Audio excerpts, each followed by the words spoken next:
Neste vídeo nós vamos falar sobre o congelamento dos salários e de parte dos direitos de todos os servidores públicos, tanto federais quanto estaduais e municipais. Antes de começar, no entanto, quero pedir para você curtir o nosso canal, clicando sobre o sinal de positivo que está aí na sua tela. Da mesma forma, pedir para você se inscrever no nosso canal e basta para isso clicar sobre a palavra inscrever-se, que consta também na tela do seu equipamento. Isso não demora nenhum segundo, não custa nada e dá um grande apoio para esse projeto, para esse trabalho que a gente está buscando desenvolver. Falar sobre o congelamento dos salários e dos direitos de quase todos os servidores públicos é preciso começar falando daquela reunião do dia 22 de abril, a reunião ministerial do dia 22 de abril, quando o ministro Paulo Guedes falou que tinham colocado uma granada no bolso do inimigo, e fez esse gesto, este sinal, tinham colocado a granada no bolso do inimigo. A granada é justamente isso, o congelamento do salário e dos direitos, da contagem de tempo, para oferir direito de caráter pecuniário por parte dos servidores públicos. Esta é a granada. E o inimigo somos nós, né? E está claro hoje que não tinha exceção. A exceção que tem, e se tem, são eles, né? Os ministros, os cargos de Estado,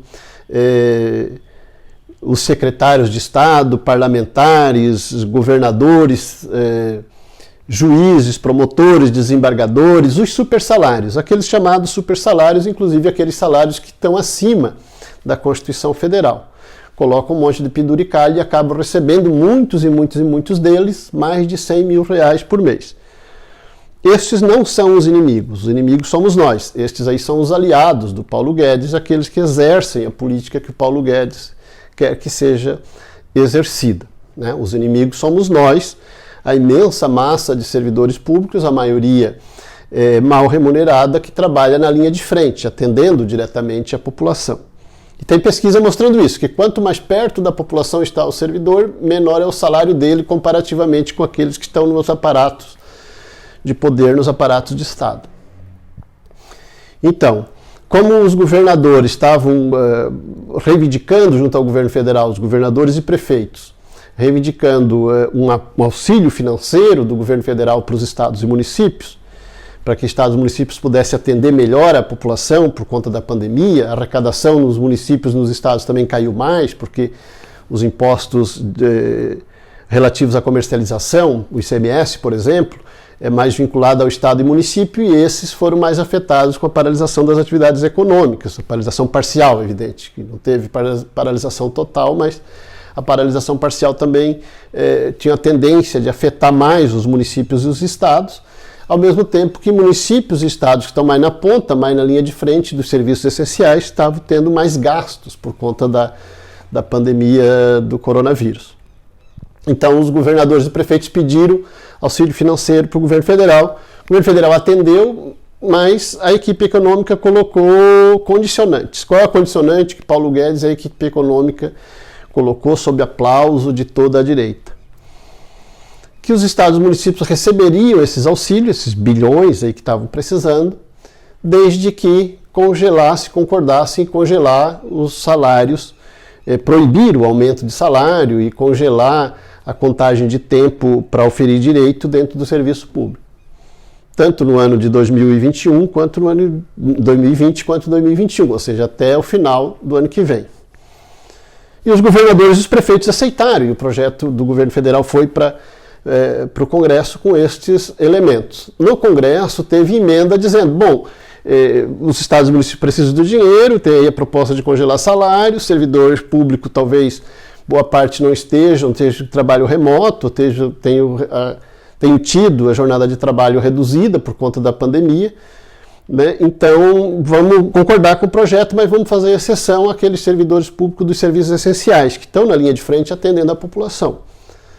Na área da educação, na área da saúde, e na saúde no Brasil, né? Os servidores da saúde profissionais de saúde são os que mais morrem no mundo, né?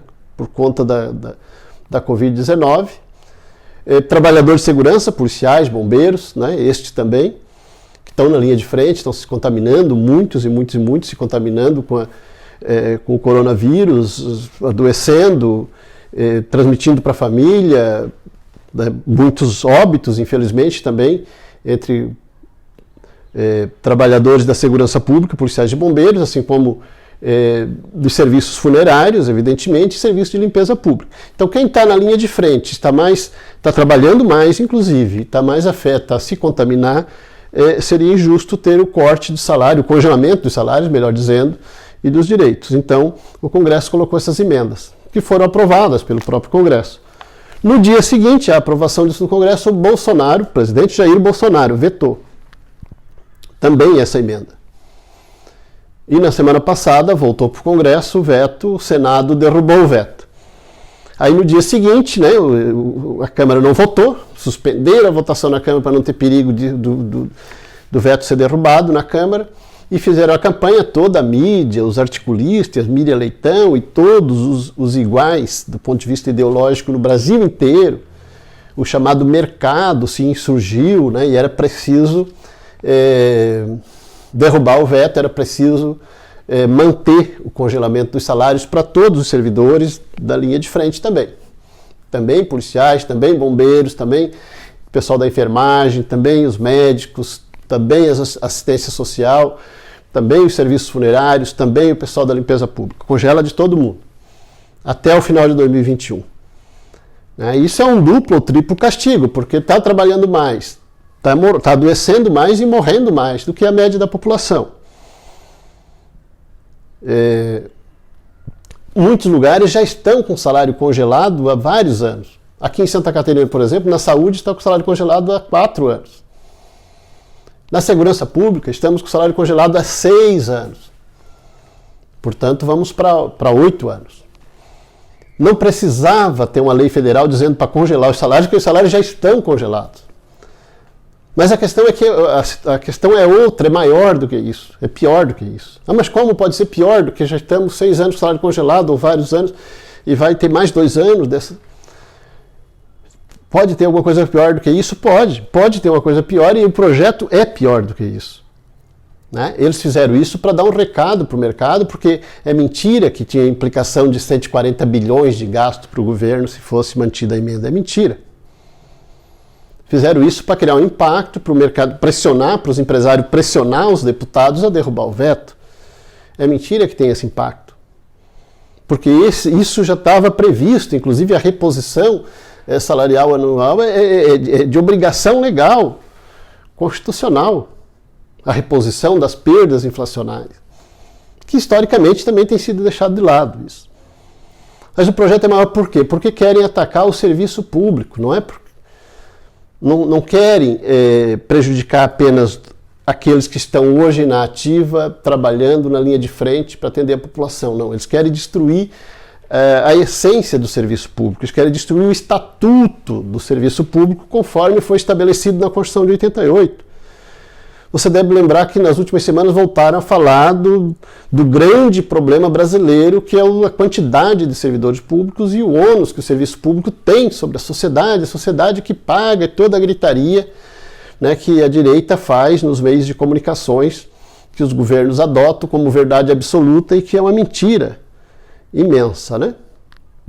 Estava se falando da reforma tributária, mas daí começou a ganhar volume e força na sociedade, na base da sociedade, que na reforma tributária uma das coisas que tinha que entrar era a taxação das grandes fortunas, né? Cobrar mais impostos dos mais ricos, cobrar mais impostos das grandes heranças, das heranças dos milionários e bilionários, cobrar impostos de iates, de helicópteros. Né? Então isso começou a pegar volume na sociedade. Eles pararam de falar de reforma tributária e do nada voltaram para o discurso de que o problema do Brasil, o inimigo do Brasil é o servidor público. É um discurso já velho, né, dos grandes meios de comunicação e de toda a direita. Eles querem, na verdade, atacar aqueles direitos estabelecidos na Constituição de 88. Não é nem aqueles direitos, é aqueles pressupostos de que vai ter um serviço público, que vai ter uma estrutura de serviço público para a população que não vai variar, que não vai oscilar conforme a conjuntura política, que não vai oscilar conforme a vontade do governante de plantão. A Constituição de 88 estabeleceu o concurso público, estabeleceu os critérios para a realização idônea do serviço público, estabeleceu a estabilidade do servidor público, consolidou a estabilidade do servidor público, não para garantir o direito daquela pessoa individualmente, que, né, já é legítimo por si, mas para garantir que a sociedade terá um serviço de qualidade, para garantir que o servidor público possa cumprir a lei, cumprir o seu serviço, a sua missão, cumprir o seu objetivo, mesmo contra a vontade do governante de plantão. Então isso irrita. Esses direitos, a estabilidade, a obrigação, inclusive o juramento do servidor público de que vai cumprir a lei independente de qualquer outra coisa, isso incomoda os governantes deste momento. Isso incomoda toda a direita. Isso incomoda os donos do poder econômico. Eles querem voltar para a realidade da República Velha, quando os donos, a realidade política institucional do Estado brasileiro que tinha lá há 120 anos atrás. Quando os donos do poder econômico definiam quem que ia ser o servidor público, os donos do poder econômico definiam quem ia ser eleito para governar a cidade, para governar o Estado, para governar o país. E sempre que trocava o prefeito, trocava todos os servidores públicos e entrava a turma do outro partido, do outro coronel da política. É para isso que eles querem voltar, para que os donos do poder econômico determinem também quem é que vai governar e a forma como vai governar.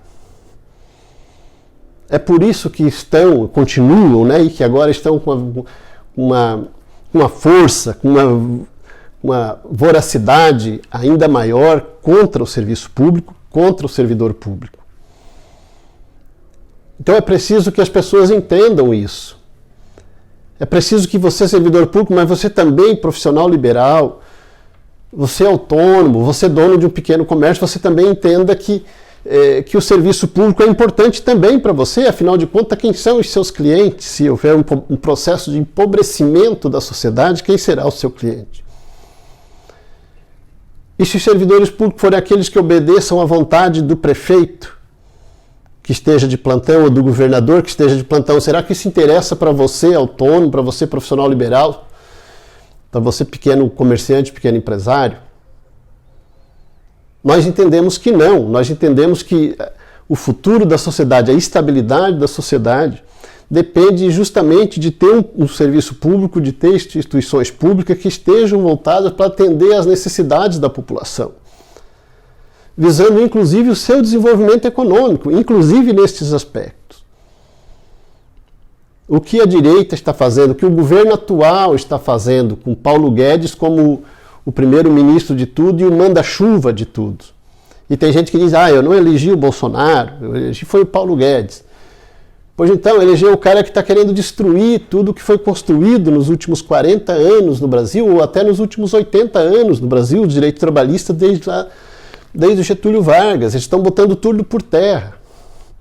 Dizem que é para modernizar e para desenvolver mais. Não é verdade. Se você acreditar nisso, mesmo que você que é pequeno empresário, que você é autônomo, profissional liberal, se você acreditar nesse discurso, você vai estar contribuindo com o seu inimigo, com o cara que vai destruir o seu mercado consumidor, que vai destruir a possibilidade de você existir, inclusive, dentro de uma sociedade cada vez mais dominada pelos monopólios, pelos grandes monopólios, né, que estão tomando conta de todos os mercados e destruindo a possibilidade dos pequenos empresários, dos pequenos comerciantes sobreviverem. Então, o conjunto da classe trabalhadora, o conjunto da sociedade brasileira, precisa se posicionar contra essa política. Os nossos salários já estão congelados há bastante tempo e vão ficar mais 2 anos. E isso não é o mais grave. Olha só o que eu estou dizendo, que parece absurdo. Isso não é o mais grave. Porque esses 2 anos vão passar. O mais grave é o que querem fazer. Que é desmontar o que tem de razoável na Constituição brasileira, no que tange aos direitos, aos serviços públicos que o conjunto da população deve ter, na área de educação, na área de saúde, na área de segurança pública, de assistência social, dos serviços municipais básicos. Né? Comete o absurdo de dizer, olha, o serviço público gasta tanto só com salário, gasta tanto. Mas é óbvio, o que é mais caro na educação? Não é o salário do professor, da saúde não é o salário do pessoal da enfermagem, do pessoal médico.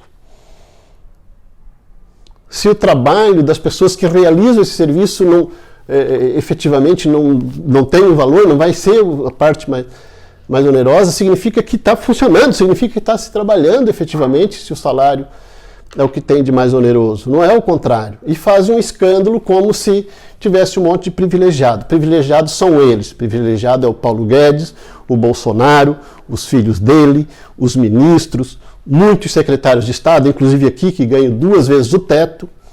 Aqui em Santa Catarina tem diversos secretários de Estado que ganham 2 vezes o teto.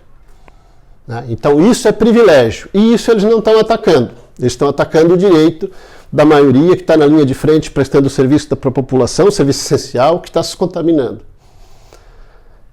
A sociedade precisa entender isso. Nós estamos tendo derrota agora, mas se não entender isso e não reverter esses posicionamentos políticos em favor da direita, em favor de discurso de banqueiro, nós vamos destruir o pouco que resta de serviço público, de dignidade do trabalho na sociedade brasileira, vamos empobrecer o nosso país ainda mais. É preciso reverter esse quadro, garantir a democracia popular, a soberania popular, a soberania nacional e um projeto de bem viver e bem-estar para o conjunto da população brasileira. Era esse o vídeo de hoje. Muito obrigado pela atenção.